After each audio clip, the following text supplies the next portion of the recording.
number of speakers for the night, so we want to try and keep it going as smoothly as we can. So now it's my privilege to call on Pat Collins, who's going to speak on how inclusion creates a sense of place. I was saying confusion, but now he tells me it's inclusion. So it's over to you, Pat.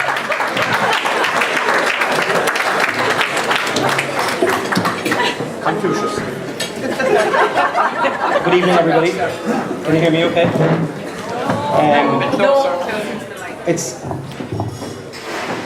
It's a great honour indeed to speak here at the Clann jail. I was 50 this year, so I've like 50 years of I'm like Father Ted, I have 50 years of grudges to get off my chest. Scores to settle. Sean asked me to write about the idea of a sense of place, and I suppose some of my work in relation to films or documentaries relates to that subject. And it's a subject that's often associated with the GAA in particular. But I think a sense of place is actually universal. I was, a few years ago, I was over in London with my eldest son at an Arsenal match, and he's a big Arsenal fan. And he was wearing an Arsenal jersey, and and everyone on the street was kind of greeting him and saying, you know, are the Gunners going to win? And you know, are you going to the match? And I was thinking at the time that it's actually, despite all the razzmatazz has and despite all the money that's involved with the Premiership, actually at grassroots level, you know, it's very like the GAA. So like it's I think the sense of place is universal because it's about identity, and I think a sense of place is a complex thing. It's about a connection to place. I think we probably need an attachment to place at a very deep level, and it's like an emotion. Some people feel it, some people don't. For some, it's a vital part of their life, and for others, they don't think about it at all. But I've seen it written that the connection to place may even be stronger than the connection to your parents. Now that seems strange, but the salmon keeps going back every year to the place of its birth, and the swallows keep returning the same every year to the place where they were born. And I don't think we're that different to a certain extent. I think we need it at a deep level. And many of us here tonight who have travelled to be here are here for a whole array of reasons: to reignite memories of times past, to feel again connections with each other and with place. And it's also to do with identity, and it's very much tied into identity. I think in Clare, the identity is probably music. In Connemara, it's Shannon singing, and perhaps in West Cork, it's Gaelic football. But if it wasn't, if football is just the thing that we do, like I think if it wasn't football, we'd have to be doing something else together, you know. And I think a sense of place will emerge in any person if the conditions are right. Learning about the surrounding environments during childhood is strongly influenced by the direct experiences of playing, as well as through the role of family, of the surrounding culture and the surrounding community. Recently, as you know, our father passed away, and the funeral, if it's possible to say this, and of course it was a very sad occasion for all of us, but the funeral was almost like a positive experience in some ways. Like it was because there was a great sense of a life well lived. But it was meeting neighbours and it was meeting friends, you know, people we hadn't seen in a long time. And we spoke about football teams and matches and looked at old photographs of great footballing teams and not so great footballing teams down the years. But I think it was about connecting and reconnecting. And I know that connection myself from like even being at funerals in Drumleague and standing at the back of the church and feeling that strong connection to the people and to the place. And that connection is like a shared sense of belonging, like a shared identity. And it's something, again, that's felt, like it's nothing to do with what's rational. It's not imagined, it's experienced. I mean, for something to be truly understood, I think it has to be felt. And it's, in some ways, it is a shared connection to place that brings us here tonight. I mean, everyone in this room, we all know each other, or we know people belonging to each other. In many ways, we have an intimate knowledge of each other, for better or worse. We are all from the same place, we are kind of the same people. It might be too far to say that we're all the one family, but perhaps we're all the one tribe. And whatever we are to each other, I think the connection is strong. And it's no surprise that we feel that connection. I mean, many of the people here tonight come from families that have been living here for centuries. You know, the Collinses and the O'Donovans have been living here close to our ancestral lands for about 800 years. And you know, the reason the Collinses are here because a decision was made in Limerick 800 years ago to come down. You know, so. But like the O'Driscolls and the McCarthys, you know, God only knows how long they've been here. And I suppose there's lots of families, you know, they're all here. So it's no surprise that we might feel a strong connection to place. But I would also say that anyone who moves here from outside this area can develop this sense of place. In fact, very often the people who move from outside develop in time a stronger connection, and very often locals take it for granted. All it takes is to pay attention to it, engaging with the place, looking after the place, the surrounding natural world, and we are a part of that. So it's looking after the people and the history of the place, paying attention. And that is why the new walkways, as Sean said earlier, in Drumley, they're so fantastic because it gives everyone the opportunity to engage with the place. It's a two-way transmission between people and place. And that's why, as well, as Sean mentioned about the singing festival, I mean, that's the reason behind the singing festival. There's a great tradition of singing in the parish going back over many generations. And that festival in September is a response to that underlying tradition. I mean, we want to create opportunities for people to engage with each other, to get involved in the festival and with the place, for locals and locals living elsewhere to come back and to create new experiences. And it's not just about the past, it's about creating new experiences and to sing songs together, more importantly. Now, just to change tack slightly, actually, one imagines that the GAA of all organisations fosters a love of place. But a key factor in developing a sense of place is the importance of childhood experiences. Now, over recent years, I've been around team sports a lot, having 3 young boys, and there is such potential for developing a child's confidence and their sense of enjoyment and the participation and for forging attachment to place. But it can also be a terribly negative experience if the child is not handled correctly. And there are children as young as 9 and 10 years of age left on sidelines for 90% of a game. Imagine if you're 11 years of age and your sport is swimming. You love swimming and you love being in the water. And when you arrived for a swimming competition, all excited and raring to go, the coach made you sit in a chair by the side of the pool and told you to watch your friends as they swam up and down the pool. But under no circumstances could you get into that pool.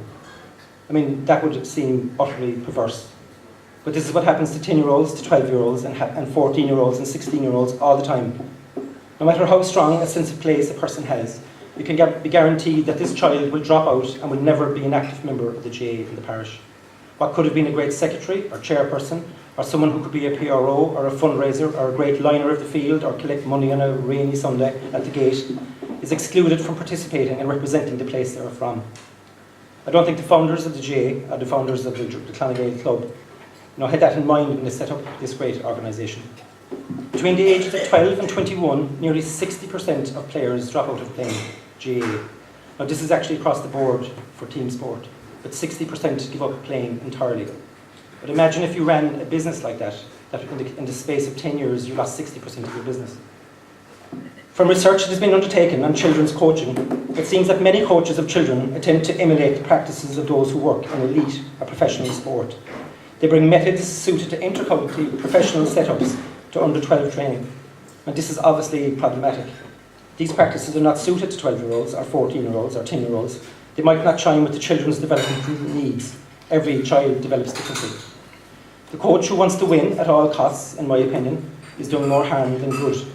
For me, the emphasis on winning at the expense of all players being allowed to participate is having a very negative impact on the development of the clubs and on the development of the child. In my opinion, if all sports don't wake up to this, they will struggle in the coming years. The trend internationally is actually away from team sports. A strategy that prioritises participation, taking part, over elite development stands a much better chance of attracting greater numbers to play and remain playing as they get older. If a young boy or girl wants to leave the GAA, it should be because they want to leave it themselves, not that they are rejected. That even if they aren't great players, there was a place for them. Now, I was an average enough player who was privileged to win a couple of West Cork medals, and though we remember the winning and the losing, I think we all remember the shared experiences of being together, playing and fighting for one another. I remember, as was referred to earlier, being in crowded cars, going all over West Cork with Joe McCarthy and Chris Driscoll and Sean Bryan and Richie Roberts and Paddy McCarthy, and even Joe Burns. He wasn't much older than ourselves. But I still feel a strong bond with the lads I played with, but I don't believe how good I was as a player should determine whether I had that experience or not. Every player in every parish deserves to be made feel a part of that experience. These days, every GAA club needs everyone in the parish to be a part of the club, or if they're at least allowed to be a part of the club. If there wasn't a 60% drop-off, clubs wouldn't need to merge with other clubs. The ambition of the club should be that the players who were there at 10 are still there at 18 and still there at 21. And a coach should be judged on the number that return the following year rather than how many matches they have won. And a coach should be judged on the weaker child's development through the course of a year rather than the development of the best players. At a match a few years back, and this was a soccer match, I heard with my own 2 ears a player who just scored their second goal of the day, and the coach said, take that smile off your face, he said, and get back into position. Now, that player didn't come back the following year. I mean, that wasn't just because of that event, that was the straw that broke the camel's back, but they changed from soccer to GAA, so it's not just a problem in GAA, it's across all team sports. In 1968, I'm nearly finished, but in 1968, Robert Kennedy, the US Senator, said that GNP, that gross national product, measures everything except that which makes life worthwhile. And I push this further to make it equate with the notion of success. Winning doesn't ensure happiness of the club, it doesn't even ensure happiness of the individual player.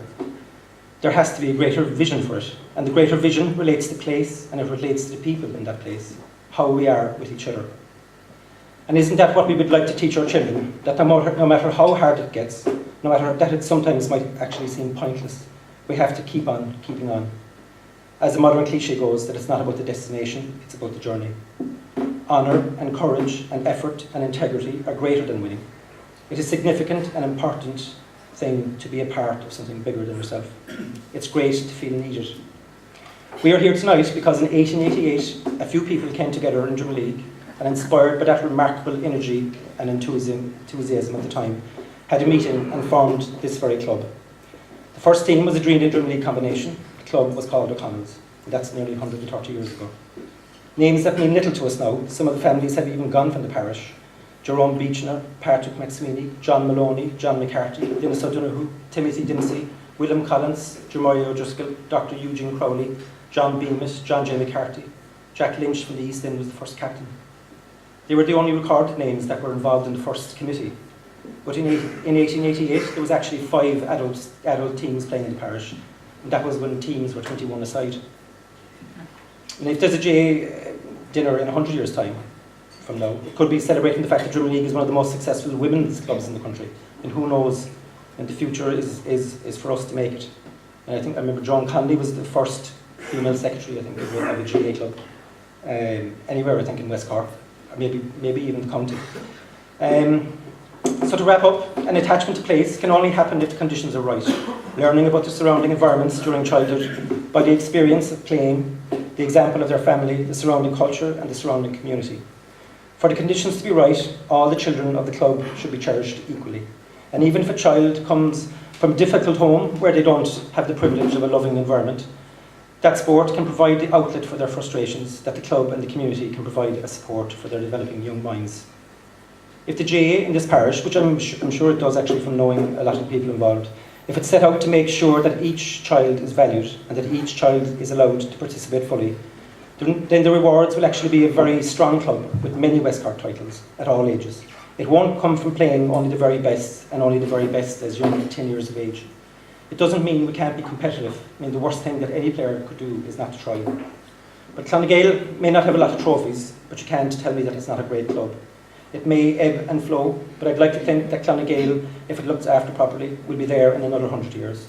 And it would be nice to think that the experiences of every youngster in the parish is a positive one, a life-affirming one, and that the experience in turn transforms into a love of place that we're from, a communal commitment to our place, and a commitment to each other. That in itself is a great achievement. Thanks very much.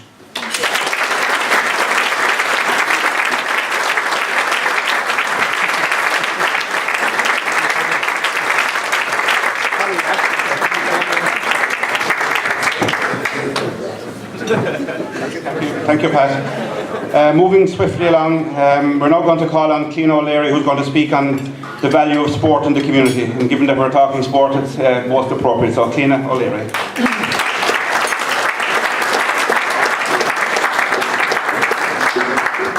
Folly that, as they say, well done, was gorgeous, Pat. I'd like to thank Sean and everybody at the club for inviting me to speak tonight. Many of you would have known my dad, Donny, and would understand that the Scorchers were a very important part of our family life when we were growing up. And we all know how central the club is to Drimma League, so it's a great honour for me to be here.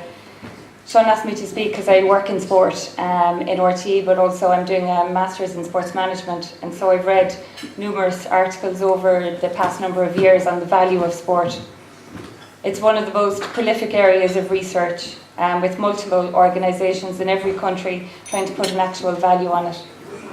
They all come up with similar findings. Sport is such a wide-ranging financial, physiological and psychological value that it's difficult to put a figure on it, even if you just look at the mental and the physical health benefits. Research has found sport in a community brings a sense of purpose, of belonging, a connection, a focus.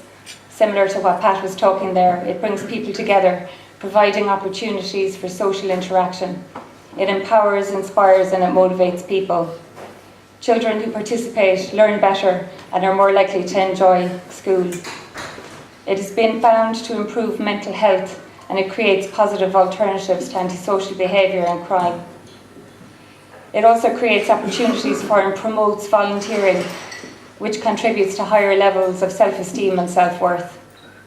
Sport develops life skills and leadership abilities. It provides a sense of belonging and it forges community pride.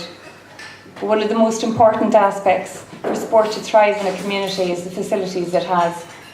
When Margaret Thatcher brought in regulation to allow education authorities the right to sell off school land, many sports fields and facilities in the UK were sold off.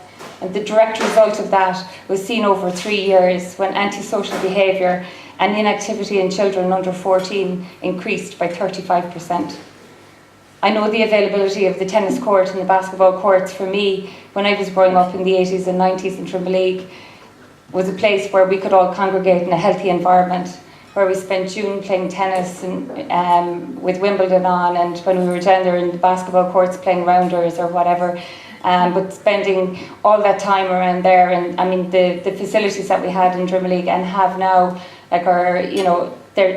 it's a great amenity to have. And I know the walkway now in particular is fantastic, and there's plans to build a walkway around the GAA pitch as well, which is great. I mean, the significance of the role GAA plays in Irish society should not be underestimated.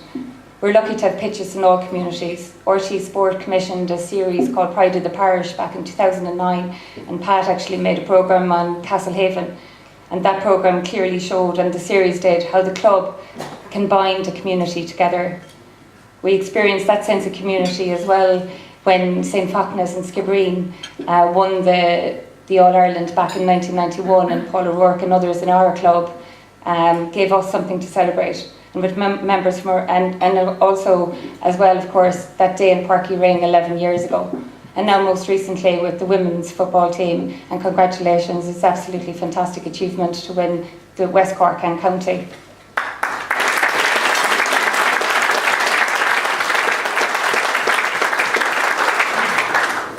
Ngael binds families and everyone in the community through these kind of shared experiences. It connects generations. I know myself that back in when I was 17 and I got offered a trial to play with Cork, and it was on in Ballineen, and my dad was serving behind the shop and after Mass, and there's no way that I would have been able to make it other than people in the club taking me there for the trials and then down to Kerry for the game. It was one game only, and I was under 18. I never won anything, unlike the women in this room after winning last year. Values and community are passed on from generation to generation within the club. Values such as tolerance, self-discipline, team spirit, honesty, fairness and respect can also galvanise communities in times of need.